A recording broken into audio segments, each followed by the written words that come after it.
നമുക്ക് ഇത്ര ദോഷമായിട്ട് നിൽക്കാവരുത് എന്നാണ് എനിക്ക് പറയാനുള്ളത്. നമുക്കത് അവിടെ നടന്നത് ഒരു കറപ്ഷനാണ്, അവിടെ നടന്നത് ഒരു അഴിമതിയാണ്, അവിടെ നടന്നത് ക്രിമിനൽ കുറ്റകൃത്യമാണ്. ഒരു ക്രിമിനൽ കുറ്റം എടുത്തുകൊണ്ട് നമ്മൾ ഒരു നയത്തെ മുഴുവൻ ജനറലൈസ് ചെയ്യരുത്.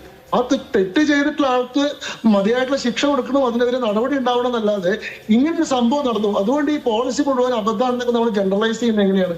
ഇത്രയും കാലം ഈ പറയുന്ന കർഷക നിയമങ്ങൾ ഉണ്ടാക്കിയ സമയത്ത് പോലും പറഞ്ഞത് മിനിമം സപ്പോർട്ട് പ്രൈസ് കൊടുക്കാത്തതുകൊണ്ട് കർഷകർ ഉത്പാദിപ്പിക്കുന്ന ഈ ധാന്യങ്ങൾ ഉൾപ്പെടെ അവർക്ക് വലിയ നഷ്ടം ഉണ്ടാവുകയാണ്. പഞ്ചാബിലും ഹരിയാനയിലൊക്കെ കർഷകർ ഉണ്ടാക്കുന്ന ഉൽപ്പന്നങ്ങൾ ഗവൺമെന്റിന് എടുക്കാൻ തയ്യാറാവുന്നില്ല, വേണ്ടത്ര എന്താ പറയുക ഗവൺമെന്റിന്റെ പ്രൊക്യൂർമെന്റ് നടക്കുന്നില്ല എന്നൊക്കെയാണ് പറഞ്ഞിരുന്നത്. നമ്മൾ സർപ്ലസ് ഗ്രെയിൻസ് ആണ് ഇതിനു വേണ്ടിയിട്ട് വകമാറ്റി വെക്കുന്നത്, അല്ലാണ്ട് ഈ പറയുന്ന ഫുഡ് ഗ്രെയിൻസിന്റെ ഇതിൽ നിന്ന് എടുത്തുകൊണ്ട് നമ്മുടെ ഭക്ഷ്യസുരക്ഷയ്ക്ക് ഏതെങ്കിലും തരത്തിൽ അപകടം ഉണ്ടാക്കുന്ന തരത്തിലേക്കല്ല ഈ എത്തനോൾ പോളിസി കൊണ്ടുവന്നിട്ടില്ല. എത്തനോൾ പോളിസിയിൽ പറയുന്നത് എന്താണ്? സർപ്ലസ് ഗ്രെയിൻസ്, അതായത് ആദ്യം ഷുഗർ കെയിൻ മാത്രമായിരുന്നു, ഷുഗർ കെയിന് ശേഷം പിന്നീട് മെയ്സ് കൂടി ഉൾപ്പെടുത്തി, അതിനുശേഷം സർപ്ലസ് ഗ്രെയിൻസ്, അതായത് നമ്മുടെ രാജ്യത്തിന്റെ ആഭ്യന്തര ഉപഭോഗത്തില് കവിഞ്ഞിട്ടുള്ളത് നമുക്ക് ഇത്തരം കാര്യങ്ങൾക്ക് വേണ്ടി ഉപയോഗിക്കാമെന്ന. അവിടെ അതിന്റെ ലാഭം കണ്ട് ചില ആളുകൾ എന്തെങ്കിലും അഴിമതിയോ തിരിമറിയോ നടത്തിയിട്ടുണ്ടെങ്കിൽ ഇതാണ് ഇവിടെ ആകെ നടക്കാൻ പോകുന്നതെന്ന് പറയുന്നതിൽ എന്താ അടിസ്ഥാനം? ഇവിടെ ഇപ്പൊ പരിസ്ഥിതിയെ സംബന്ധിച്ച് പറഞ്ഞു, UN റിപ്പോർട്ടിൽ പറയുന്ന ഈ ലോകം നേരിടുന്ന പരിസ്ഥിതിക്ക് ഏറ്റവും വലിയ അപകടം ഉയർത്തുന്ന സംഗതി എന്താണ്? അത് കാർബൺ എമിഷനാണ്. അതുകൊണ്ടാണ് എല്ലാ രാജ്യങ്ങൾക്കും കാർബൺ എമിഷൻ കുറയ്ക്കാൻ വേണ്ടിയിട്ടുള്ള ഗൈഡ് ലൈൻസും നമ്മൾ ഈ കാർബൺ ക്രെഡിറ്റും ഒക്കെ ഏർപ്പെടുത്തിയിട്ടുള്ളത്. ഇവിടെ നമ്മൾ 1000 ലക്ഷം മെട്രിക് ടൺ കാർബൺ എമിഷൻ കുറയ്ക്കാൻ വേണ്ടിയിട്ടുള്ള ഒരു പദ്ധതി കൊണ്ടുവരുമ്പോൾ അതിന്റെ പരിസ്ഥിതി അതിന്റെ പരിസ്ഥിതി മൂല്യത്തെ സംബന്ധിച്ച് നമുക്ക് ചർച്ചയില്ല. നമുക്ക് എന്ത് നയം വന്നാലാണ് നമ്മൾ അതിന്റെ പരിസ്ഥിതി പ്രശ്നം പറയാത്തത്? ഇപ്പൊ അങ്ങ് ഇവിടെ പറഞ്ഞു EV-യിലേക്ക് മാറുന്നത് എന്തുകൊണ്ട് പരിഗണിച്ചില്ല എന്ന്. EV-കള് സർക്കാർ EV-കള് പ്രൊമോട്ട് ചെയ്യുന്ന സമയത്ത് ഇതേ പരിസ്ഥിതി പ്രവർത്തകർ എന്താ പറഞ്ഞിരുന്നത്? ഈ പറയുന്ന EV വരുന്നതുകൊണ്ട് പരിസ്ഥിതിക്ക് ഗുണമൊന്നും ഉണ്ടാവില്ല, കാരണം അതിന്റെ ബാറ്ററികളിൽ ഉപയോഗിക്കുന്ന ലിഥിയം പോലെയുള്ള സാധനങ്ങളാണ്, അങ്ങനെ ബാറ്ററിയുടെ പ്രൊഡക്ഷൻ വർദ്ധിപ്പിക്കാൻ വേണ്ടിയിട്ട് കൂടുതൽ മൈനിങ് നടത്തേണ്ടി വരും, അങ്ങനെ മൈനിങ് നടത്തി കഴിഞ്ഞാൽ കൂടുതൽ വലിയ പരിസ്ഥിതി ആഘാതം ഉണ്ടാവും. അതായത് നിങ്ങൾ എന്ത് ചെയ്താലും നിങ്ങൾ ഇത് അങ്ങോട്ടും ഇങ്ങോട്ടും മാറ്റി പറഞ്ഞുകൊണ്ട് ഈ പദ്ധതി വേണ്ടത് പറഞ്ഞുകൊണ്ടിരിക്കും. ഇപ്പൊ ഇവിടെ ജലലഭ്യതയുടെ കാര്യം പറഞ്ഞു.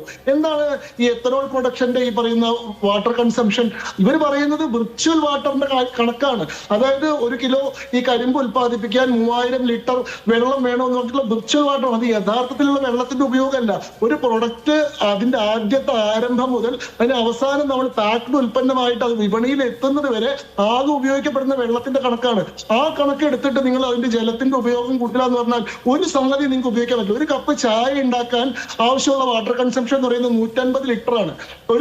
എന്താ പറയുക 1 കിലോ ചിക്കന്റെ ഈ പറയുന്ന വിർച്വൽ വാട്ടർ കൺസംഷൻ എന്ന് പറയുന്നത് 4000 ലിറ്റർ ആണ്. 1 കിലോ ബീഫ് അതിന്റെ വിർച്വൽ വാട്ടർ കൺസംഷൻ എന്ന് പറയുന്നത് 3000 ലിറ്റർ ആണ്. ഇങ്ങനെയാണെങ്കിൽ ഇതൊക്കെ നമുക്ക് നിരോധിക്കാൻ പറ്റും. ഇതൊക്കെ വലിയ ദൗർബല്യം ഉണ്ടാക്കുന്ന സംഗതികളാണ്, അതുകൊണ്ട് ഇതൊന്നും ഉപയോഗിക്കരുതെന്ന് പറയാൻ സാധിക്കുമോ? അടിസ്ഥാനപരമായിട്ട് ഒരേ സമയത്ത് നമുക്ക് ക്രൂഡ് ഓയിലിന്റെ ഇറക്കുമതി കുറയ്ക്കാൻ സാധിക്കുന്നു, നമ്മുടെ വിദേശ നാണ്യത്തിന്റെ നിക്ഷേപത്തെ സംരക്ഷിക്കാൻ സാധിക്കുന്നു, നമുക്ക് കർഷകർക്ക് വരുമാനം വർദ്ധിപ്പിക്കാൻ സാധിക്കുന്നു, അത് നമ്മുടെ പരിസ്ഥിതിക്ക് കൂടുതൽ ഗുണകരമായിട്ടുള്ള ഒരു പദ്ധതി ഉണ്ടാക്കുന്നു. ആ പദ്ധതി വരുന്ന സമയത്ത് ഹോളിസ്റ്റിക് ആയിട്ട് അതിന്റെ ഗുണം എന്താന്ന് നോക്കാതെ നിങ്ങൾ അതിൽ എക്സെപ്ഷൻസ് എടുത്തുകൊണ്ട് അതിനെ വിമർശിക്കുന്നത് ശരിയല്ല.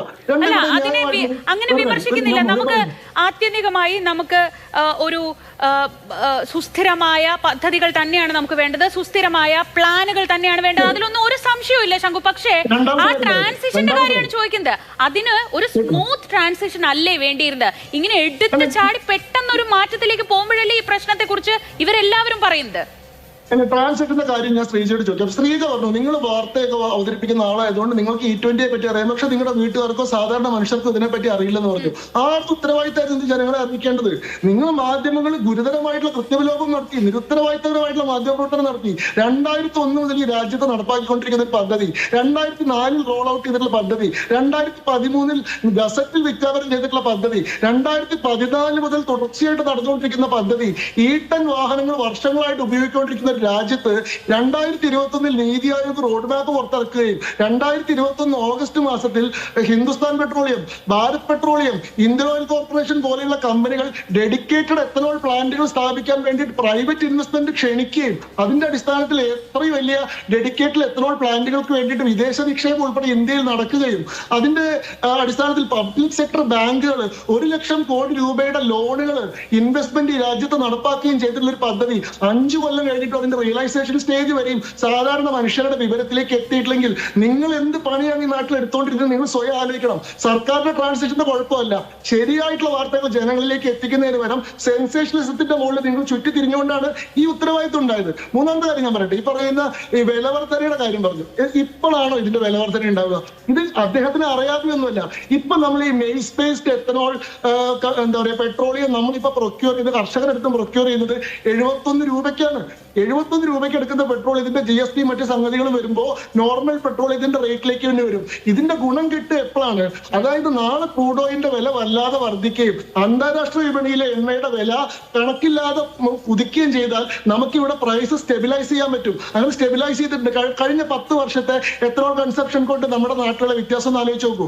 10 വർഷത്തിനിടയ്ക്ക് പാകിസ്ഥാനിലെ പെട്രോളിന്റെ റേറ്റ് 48% വർദ്ധിച്ചു, ബംഗ്ലാദേശിൽ 45% വർദ്ധിച്ചു, നമ്മുടെ അയൽരാജ്യമായിട്ടുള്ള ശ്രീലങ്കയിൽ 36% വർദ്ധിച്ചു, ജർമ്മനിയിൽ 20% വർദ്ധിച്ചു, ഇറ്റലിയിൽ 18% വർദ്ധിച്ചു. ലോകത്തിന്റെ എല്ലായിടത്തും നടത്തിയിട്ടുള്ള പെട്രോളിന്റെ വില വർധന നോക്കൂ. ഇന്ത്യയിൽ പക്ഷെ 5% വർധനവേ ഉണ്ടായിട്ടുള്ളൂ. 2022 92 രൂപയിൽ നിന്ന സ്ഥലത്ത് നിന്ന് നമുക്ക് ഇവിടെ 105 നിർത്താൻ പറ്റിയിട്ടുള്ളത് നമ്മൾ എത്തനോളിനെ കൂടുതൽ ആശ്രയിക്കാൻ തുടങ്ങിയത് കൊണ്ടാണ്. അപ്പൊ ഇത് ഗ്രാജുവൽ ആയിട്ട് ഉണ്ടാവുന്ന പ്രൈസ് റെഗുലറൈസേഷൻ ആണ്. നമ്മൾ എന്താ ഇവിടെ ചെയ്യാൻ ശ്രമിക്കുന്നത്?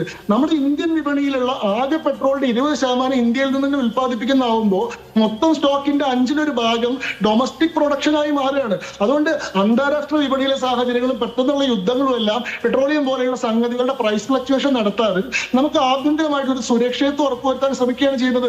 അതിന്റെ ഗുണഭോക്താവാണ് നാം ഉൾപ്പെടെയുള്ള മുഴുവൻ ആളുകളും. ഇത്തരം വസ്തുതകളൊക്കെ മറച്ചു വെച്ചുകൊണ്ട് വളരെ ദുരുപദിഷ്ഠിതമായിട്ടുള്ള രാഷ്ട്രീയ ആരോപണങ്ങൾ തന്നെയാണ് ഉന്നയിക്കുന്നത്. അതിന്റെ പിന്നിൽ പരിസ്ഥിതി സ്നേഹമല്ല ഉള്ളത്, ഇത് കേന്ദ്ര സർക്കാർ വിരുദ്ധതയാണ്. ഇതിന് മറ്റൊരു പദ്ധതിയിലേക്ക് നിങ്ങൾ മാറിക്കഴിഞ്ഞാൽ, ഈ പറയുന്ന EV-യിലേക്ക് മാറിക്കഴിഞ്ഞാൽ, അതല്ലെങ്കിൽ മറ്റേതെങ്കിലും തരത്തിലുള്ള സസ്റ്റൈനബിൾ ഫ്യൂളിലേക്ക് മാറിക്കഴിഞ്ഞാൽ അന്ന് അത് ഉണ്ടാക്കുന്ന മറ്റ് ബുദ്ധിമുട്ടുകളെ പറ്റിയിട്ടുള്ള ചർച്ചകളായിരിക്കും നമ്മൾ നടത്തിക്കൊണ്ടിരിക്കുക.